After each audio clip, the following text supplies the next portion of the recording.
अंतर मन में ज्योति जगा लो, होगा दूर अंधेरा।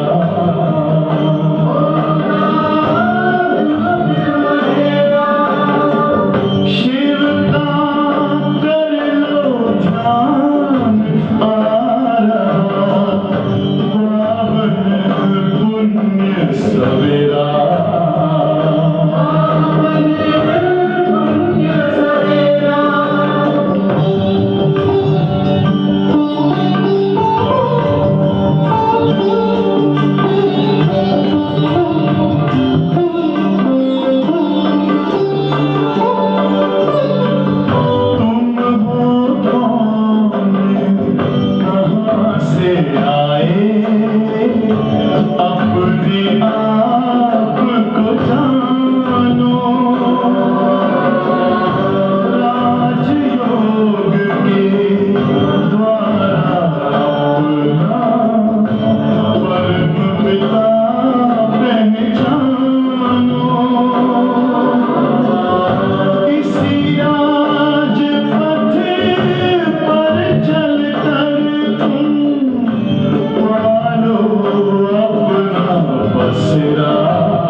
तेरी मुरली सदा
ओम शांति।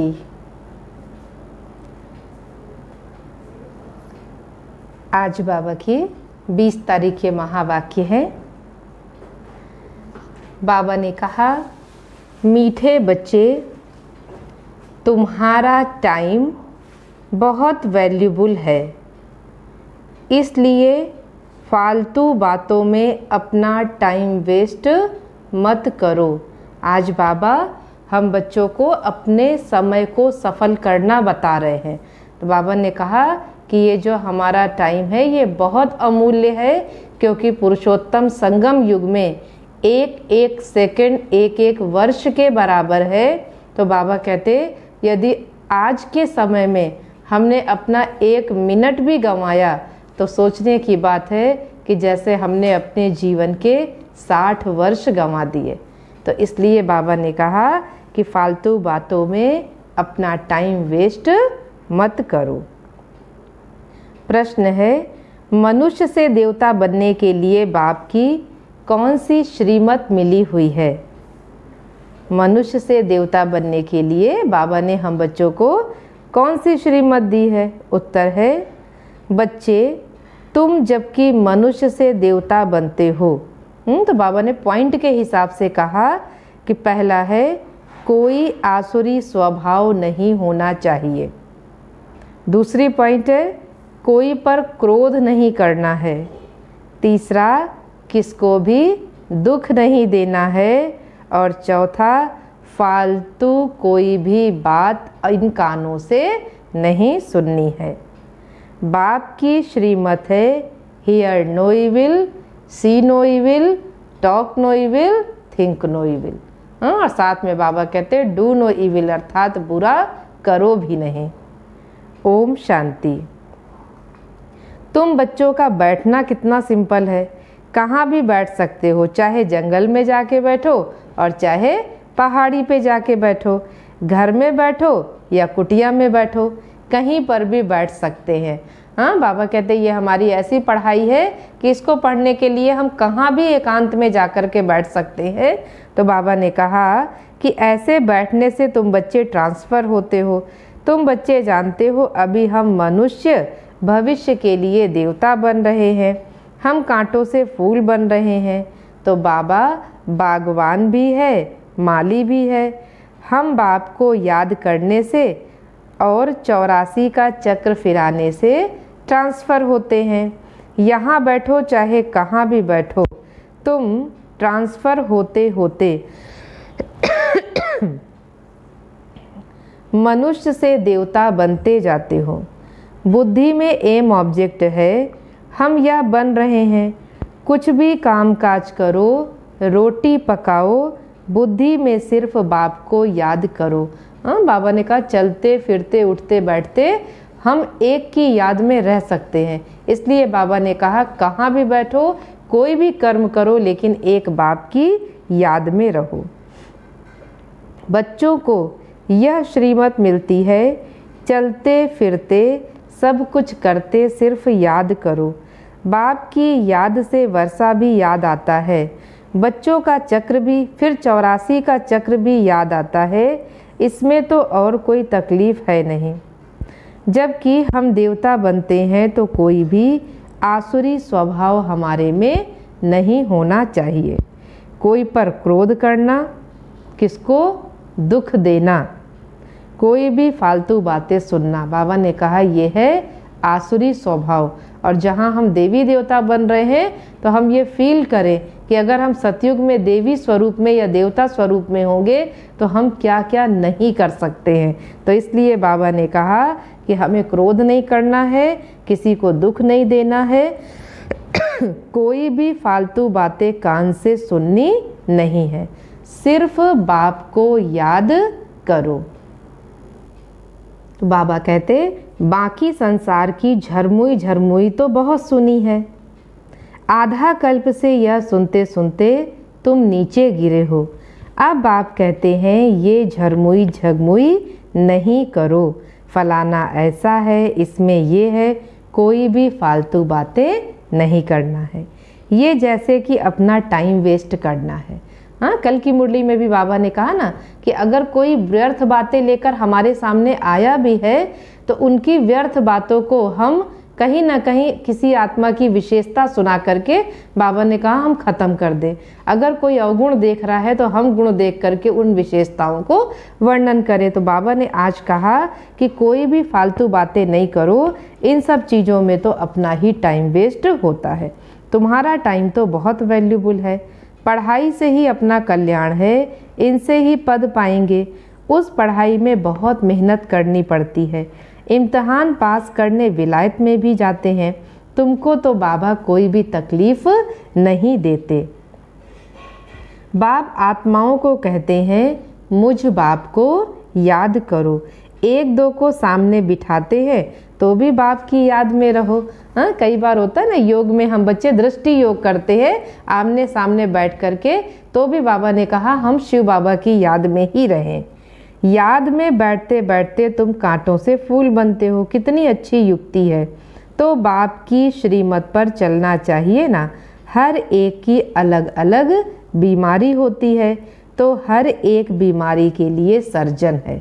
हाँ, शिव बाबा सर्जन रूप में आया है हर आत्मा की बीमारी दूर करने के लिए। तो बाबा ने कहा बड़े बड़े आदमियों के खास सर्जन होते हैं। तुम्हारा सर्जन कौन बना है? भगवान। हाँ, बाबा कहते ये हमें नशा होना चाहिए कि स्वयं ईश्वर, स्वयं भगवान हमारा सर्जन बन करके आया है। वो है अविनाशी सर्जन। कहते हैं हम तुमको आधा कल्प के लिए निरोगी बनाते हैं, सिर्फ मुझे याद करो तो विकर्म विनाश होंगे। तुम 21 जन्म के लिए निरोगी बन जाएंगे। ये गांठ बांध लेनी चाहिए कि आज हमें सारे दिन बाबा को याद करना है। तो जैसे गांव में बूढ़ी माताएं होती हैं, उनको कोई चीज़ अगर याद रखनी होती है तो वो अपने पल्लू में गांठ बांध लेती हैं। तो उससे क्या होता है, जितनी बार उस गांठ में हाथ जाता है तो उतनी बार वो बात याद आती है कि हमने इसको क्यों बांधा है। तो आज हम सब ये प्रैक्टिस कर सकते हैं कि कोई हमारे पास रुमाल है, साड़ी पहने हैं तो पल्ला है, जो भी चीज़ है हम उसमें एक गांठ बांध करके रखें कि आज सारे दिन हमें बाबा को याद करना है। तो बाबा ने कहा ये गांठ बांध देनी चाहिए, याद से ही तुम निरोगी बन जाएंगे। फिर 21 जन्म के लिए कोई भी रोग नहीं होगा। भल आत्मा तो अविनाशी है, शरीर ही रोगी बनता है, लेकिन भोगती तो आत्मा है ना। वहाँ आधा कल्प तुम कभी भी रोगी नहीं बनेंगे। सिर्फ याद में तत्पर रहो। सर्विस तो बच्चों को करनी ही है। प्रदर्शनी में सर्विस करते करते बच्चों के गले भी घुट जाते। बाबा कहते कई बच्चे इतनी सेवा करते, इतने लोगों को ज्ञान सुनाते हैं कि गले भी घुट जाना माना आवाज़ कम हो जाती है। कई बच्चे फिर समझते हैं हम सर्विस करते करते तो चले जाएंगे बाबा के पास। ये भी बहुत अच्छा है सर्विस का तरीका। प्रदर्शनी में भी बच्चों को समझाना है। प्रदर्शनी में लक्ष्मी नारायण, यह पहले पहले चित्र दिखाना है। ये A1 चित्र है। बाबा कहते प्रदर्शनी में ये हमारा नंबर 1 चित्र है, इसलिए जब प्रदर्शनी की शुरुआत होती है तो सबसे पहला चित्र हमें लक्ष्मी नारायण का लगाना चाहिए, क्योंकि ये हमारा एम ऑब्जेक्ट है कि हम ये बनने वाले हैं। तो बाबा कहते भारत में आज से 5000 वर्ष पहले बरोबर इनका राज्य था। अथाह धन था, पवित्रता, सुख, शांति सब थी, परंतु भक्ति मार्ग में सतयुग को लाखों वर्ष दे दिए तो कोई भी बात याद कैसे आए। ये लक्ष्मी नारायण का फर्स्ट क्लास चित्र है। सतयुग में 1250 वर्ष इस डिनास्टी ने राज्य किया। आगे तुम भी नहीं जानते थे। अभी बाप ने तुम बच्चों को सारी स्मृति दिलाई है कि कैसे तुमने सारे विश्व पर राज्य किया। क्या तुम भूल गए हो? बाबा पूछ रहे हैं बच्चे, क्या तुम भूल गए हो? 84 जन्म भी तुमने लिया, याद आया? हाँ, कि अभी हमारा ये लास्ट जन्म चल रहा है और फिर हम सतयुगी दुनिया में जाकर के राज्य करेंगे। तुम ही सूर्यवंशी थे, पुनर्जन्म तो लेते ही है। 84 जन्म तुमने कैसे लिए, ये तो बहुत सिंपल बात है समझने की। नीचे उतरते आए, अब फिर बाप चढ़ती कला में ले जाते हैं। गाते भी हैं ना, चढ़ती कला तेरे बहाने सर्व का भला। फिर शंख आदि बजाते हैं। अब तुम बच्चे जानते हो हाहाकार होगा। पाकिस्तान में देखो क्या हो गया था। सबके मुख से यही निकलता था, हे भगवान, हाय राम, ये क्या होगा। अब तो विनाश भी बहुत बड़ा होना है। फिर पीछे जय जयकार होगी। बाप बच्चों को समझाते हैं, बच्चे, इस बेहद की दुनिया का अब विनाश होना ही है। बाबा कहते हैं लास्ट का टाइम है, इसलिए विनाश तो होना ही है। बिना विनाश के अर्थात बिना परिवर्तन के नई दुनिया कैसे आ जाएगी। तो बेहद का बाप बेहद का ज्ञान तुम बच्चों को सुनाते हैं। हद की बातें हिस्ट्री ज्योग्राफी तो सुनते आए हो। ये किसको भी पता नहीं कि लक्ष्मी नारायण ने राज्य कैसे किया। इन्हों की हिस्ट्री ज्योग्राफी कोई नहीं जानते। तुम अच्छी रीति जानते हो, इतने जन्म राज्य किया, फिर ये धर्म आया। इसे ही कहा जाता है स्पिरिचुअल नॉलेज, जो कि स्पिरिचुअल फादर बैड बच्चों को देते हैं। वहाँ तो मनुष्य मनुष्य को पढ़ाते हैं, यहाँ हम आत्माओं को परमात्मा आप समान बनाते। बाबा कहते हैं ये तो हमारे लिए कितने नशे की बात है। टीचर जरूर आप समान ही बनाएंगे ना। बाप कहते मैं तुमको अपने से भी ऊंच डबल सिर ताज बनाता हूँ।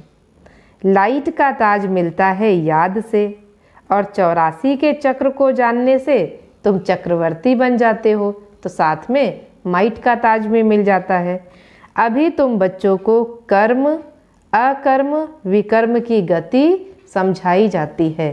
हाँ, ये कई बार बाबा ने हम बच्चों को बताया है कि सतयुग में हमारे कर्म अकर्म होते हैं, और फिर जब हम द्वापर और कलयुग में आते हैं तो हमारे कर्म विकर्म हो जाते हैं, और जब हम संगम युग में आते हैं तो हमारे कर्म सुकर्म होते हैं। तो इसलिए बाबा कहते बच्चों को मैं कर्म अकर्म विकर्म की गति भी समझाता हूँ।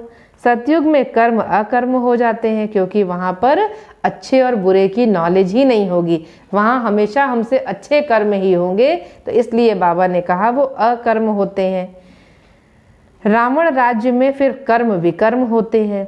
सीढ़ी उतरते आते हैं ना, कला कम होते होते उतरना ही है। कितना छींची बन गए हैं। फिर बाप आकर भक्तों को फल देते हैं। दुनिया में भक्त तो सब है, सतयुग में भक्त कोई होता नहीं। भक्ति कल्ट भी कहा जाता है, वहाँ तो ज्ञान की प्रारब्ध होती है। अभी तुम बच्चे जानते हो, हम बाप से बेहद की प्रारब्ध प्राप्त करते हैं। कोई को भी पहले इस लक्ष्मी नारायण के चित्र पर समझाओ। आज से 5000 वर्ष पहले इन्हों का राज्य था। विश्व में सुख शांति पवित्रता सब थी, और कोई धर्म नहीं था। इस समय तो अनेक धर्म है ना, वो पहले धर्म है नहीं, फिर इस धर्म को आना जरूर है। अब बाप तो कितना प्यार से पढ़ाते हैं। बाबा कहते हैं मैं अपने बच्चों को हिस्ट्री ज्योग्राफी सब पढ़ाता हूँ कि ये दुनिया कैसे चल रही है। फिर बाबा बताते हैं हम बच्चों को पहले हम क्या थे, फिर हम आकर के क्या बन गए। तो इसलिए बाबा कहते हैं कि मैं तो कितना प्यार से पढ़ाता हूँ। कोई लड़ाई की बात तो है नहीं, बेगर लाइफ है ना, पराया राज्य है, अपना तो सब कुछ गुप्त है। हाँ, बाबा कहते हैं इस समय हमारी लाइफ बेगर है, अर्थात अभी हम बिल्कुल भिखारी जैसे हैं, एकदम कंगाल, हमारे पास कुछ नहीं है। फिर बाबा कहते हैं हम बेगर से प्रिंस बनते हैं। जब भगवान आता है तो वो आकर के हम बच्चों को प्रिंस बनाता है। तो बाबा ने कहा बेगर टू प्रिंस बनते। फिर बाबा कहते हैं ये पराया राज्य है और दूसरे के राज्य में हम कुछ नहीं कर सकते हैं। तो बाबा कहते हैं जब अपना राज्य होगा तो सब कुछ अपना हो जाएगा। तो बाबा भी गुप्त आया हुआ है ना, आत्माओं को बैठकर समझाते हैं। आत्मा ही सब कुछ करती है, शरीर द्वारा पार्ट बजाती है, वो अभी देह अभिमान में आई। अब बाप कहते बच्चे देही अभिमानी बनो। बाप और कोई जरा भी तकलीफ नहीं देते। बाप जब गुप्त रूप में आते हैं तो तुम बच्चों को गुप्त दान में विश्व की बादशाही देते हैं। हाँ, बाबा कहते हैं देखो यहाँ सब कुछ गुप्त है। हाँ, हम बच्चे भी दान करते हैं तो गुप्त दान करते हैं, तो बाबा कहते हैं मैं अपने बच्चों को गुप्त दान में विश्व की बादशाही दे देता हूँ। और आज दुनिया वाले छोटी छोटी चीज़ों को प्राप्त करने के लिए लड़ाई झगड़ा करते, और हम बैठे बैठे यहाँ गुप्त रूप से कितनी ऊंची बादशाही प्राप्त करते हैं। तो बाबा ने कहा तुम्हारा सब कुछ गुप्त है, इसलिए रस्म के रूप में कन्या को जब दहेज देते हैं तो भी गुप्त देते हैं। वास्तव में गाया जाता है गुप्त दान महापुण्य।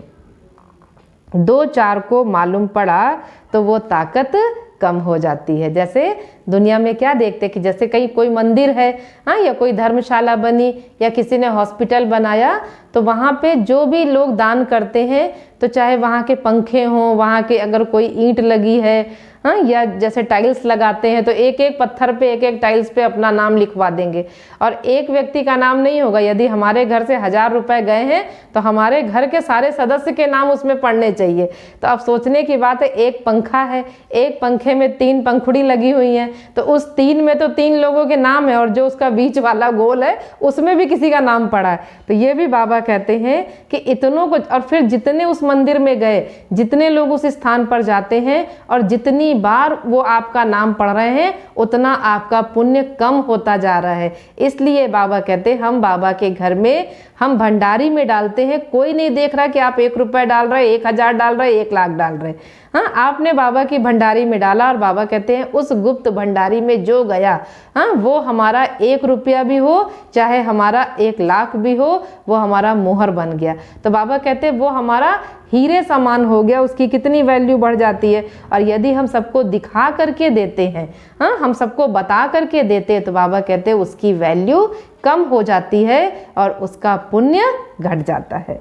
तो बाबा कहते हैं बच्चे तुम प्रदर्शनी में पहले पहले इन लक्ष्मी नारायण के चित्र पर सबको समझाओ।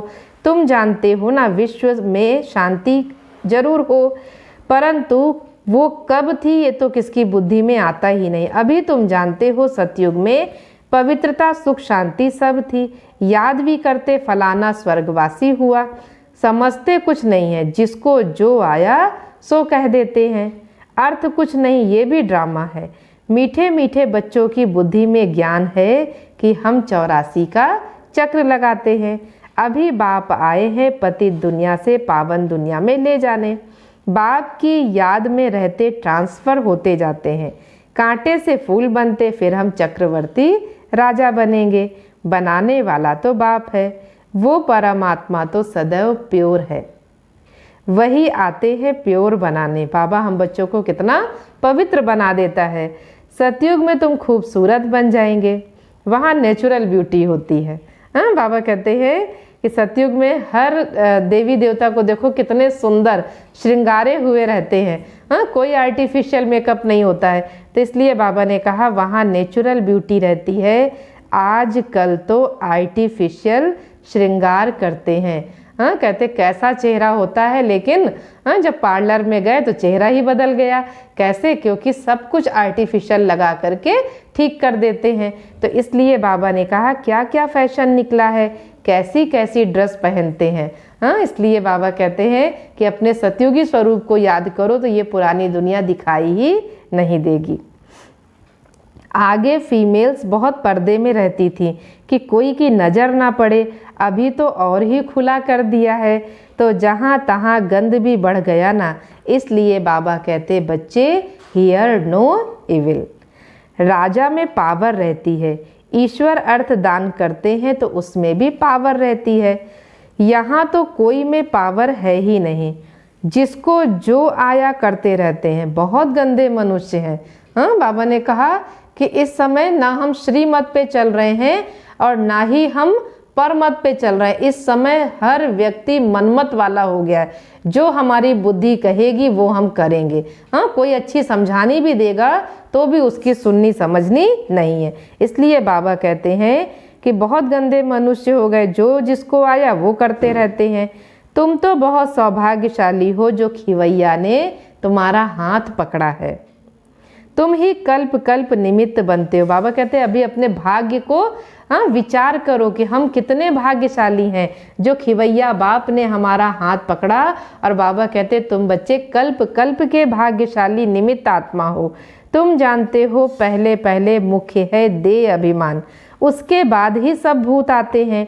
मेहनत तो करनी है ना, अपने को आत्मा समझ बाप को याद करो। अब ये कोई कड़वी दवाई तो है नहीं। कल बाबा ने कहा था ना कि मैं सर्जन हूँ, तो फिर बाबा ने आज कहा कि मैं कोई ऐसी कड़वी दवा तो दे नहीं रहा हूँ, सिर्फ अपने को आत्मा समझ बाप को याद करना है। तो सिर्फ कहते हैं अपने को आत्मा समझ बाप को याद करो, फिर कितना भी पैदल बाबा की याद में करते रहो, कभी भी टांगे थकेंगी नहीं, हल्के हो जाएंगे, बहुत मदद मिलती है। तुम मास्टर सर्वशक्तिमान बन जाते हो।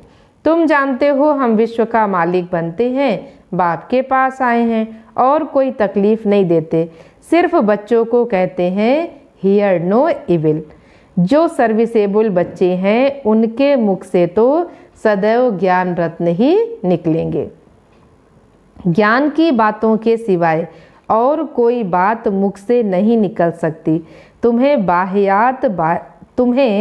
बाहियात झरमुई झरमुई की बातें कभी भी नहीं सुननी है। अटेंशन हम दे कि कोई भी अगर व्यर्थ की बातें करता है, सुनाता है, हमें उसकी बातें नहीं सुननी है।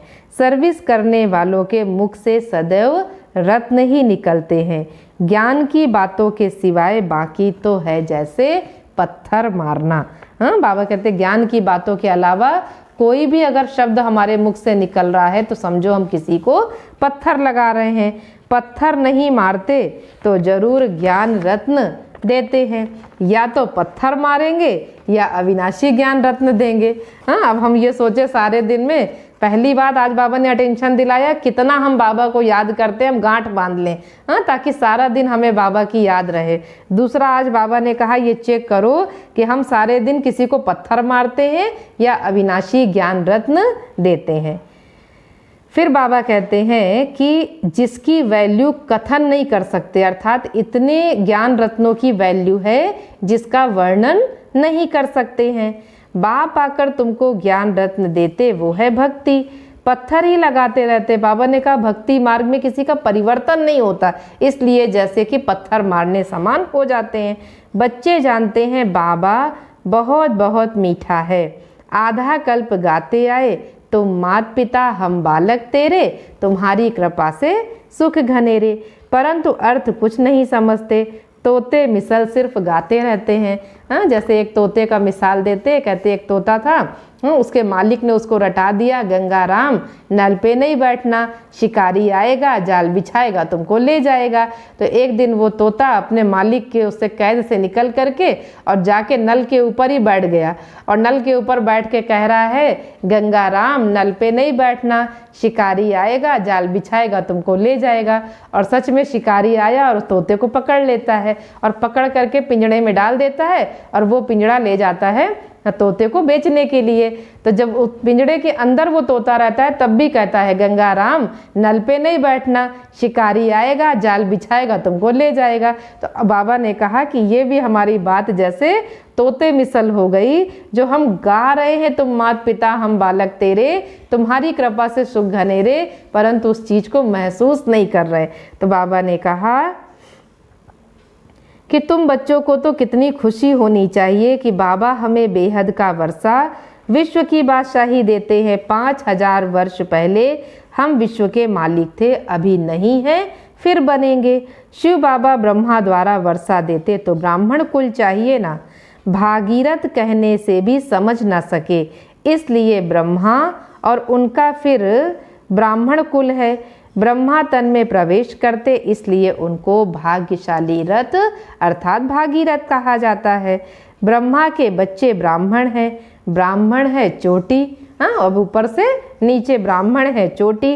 फिर बाबा ने कहा विराट रूप भी ऐसा होता है, ऊपर में बाबा, फिर संगम युगी ब्राह्मण जो कि ईश्वरीय संतान बनते हैं।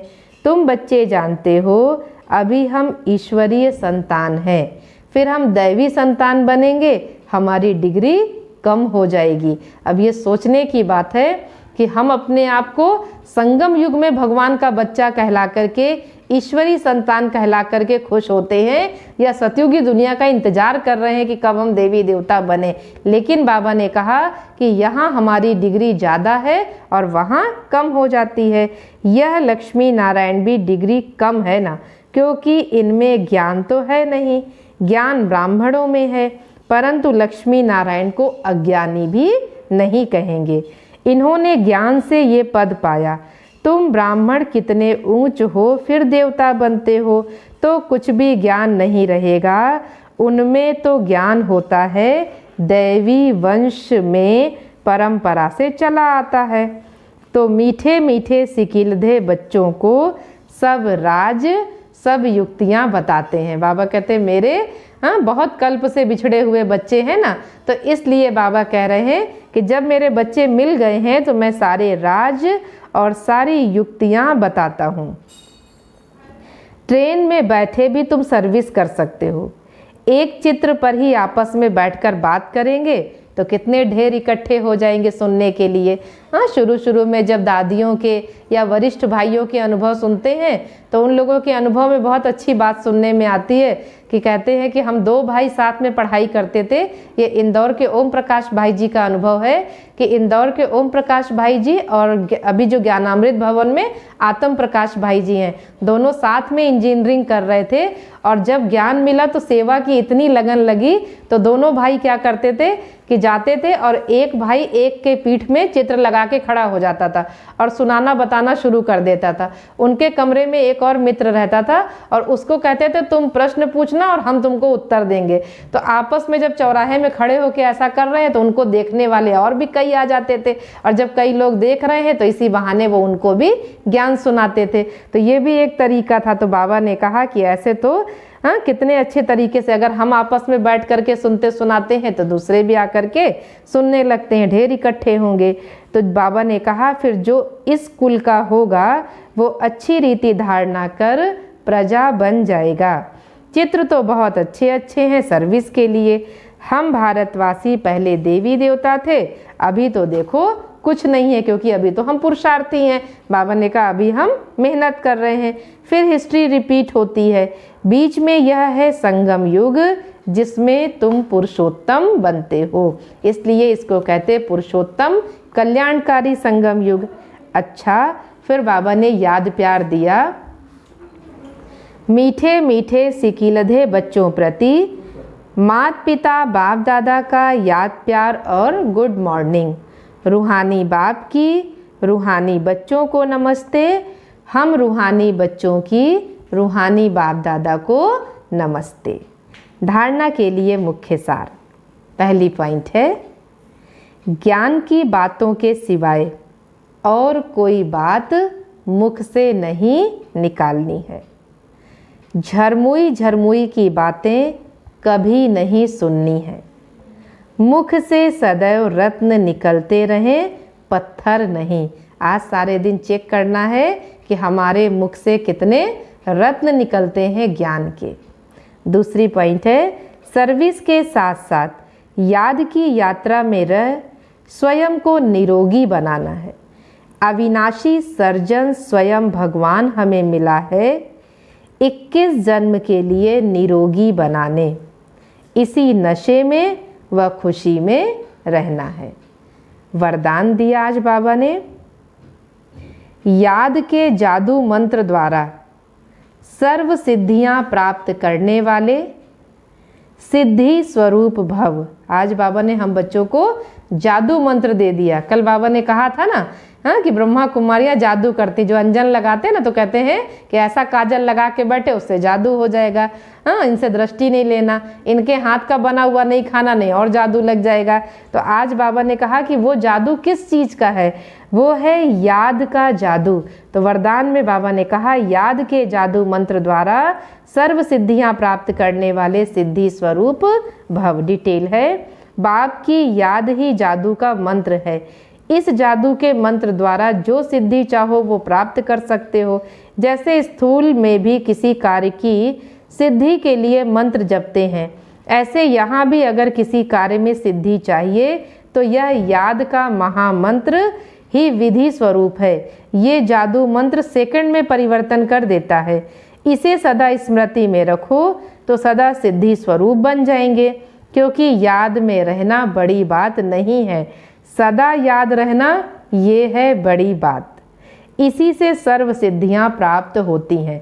योगी बनना बड़ी बात नहीं है, योगी तो आत्मा बनना बड़ी बात है कि हमारे हर कर्म में योग हो, क्योंकि हम कर्म योगी हैं। इसलिए बाबा ने कहा कि याद में रहना बड़ी बात नहीं, सदा याद में रहना बड़ी बात है। स्लोगन है, सेकंड में विस्तार को सार रूप में समा लेना। सेकंड में विस्तार को सार रूप में समा लेना अर्थात अंतिम सर्टिफिकेट लेना। क्योंकि ब्रह्मा बाबा का भी अनुभव है ना, जो दादियाँ बताती हैं कि लास्ट में जब बाबा के पास कोई बात लेके जाते थे तो ऐसा लगता था जैसे हम बात सुना रहे हैं लेकिन बाबा न्यारा हो गया। तो इसलिए बाबा ने हम बच्चों को भी कहा कि यदि हम भी अंतिम सर्टिफिकेट लेना चाहते हैं तो सेकंड में विस्तार को सार रूप में समा लें। अच्छा, ओम शांति। आज की मुरली के प्रश्न है। पहला प्रश्न है, याद के 3 फायदे लिखो। याद के 3 फायदे लिखो। दूसरा प्रश्न है, किस कारण से दान की ताकत कम हो जाती है? किस कारण से दान की ताकत कम हो जाती है? तीसरा प्रश्न है, बाबा हम बच्चों को अपने से भी ऊंच कैसे बनाते हैं? बाबा हम बच्चों को अपने से भी ऊंच कैसे बनाते हैं? चौथा प्रश्न है, सर्विसेबल बच्चों की मुख्य निशानी क्या है? सर्विसेबल बच्चों की मुख्य निशानी क्या है? पांचवा प्रश्न है, आज की मुरली से शिव बाबा के 5 टाइटल लिखो। आज की मुरली में शिव बाबा को और क्या क्या कहा गया है, तो आज की मुरली से शिव बाबा के 5 टाइटल लिखो। अच्छा, ओम शांति।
शांति।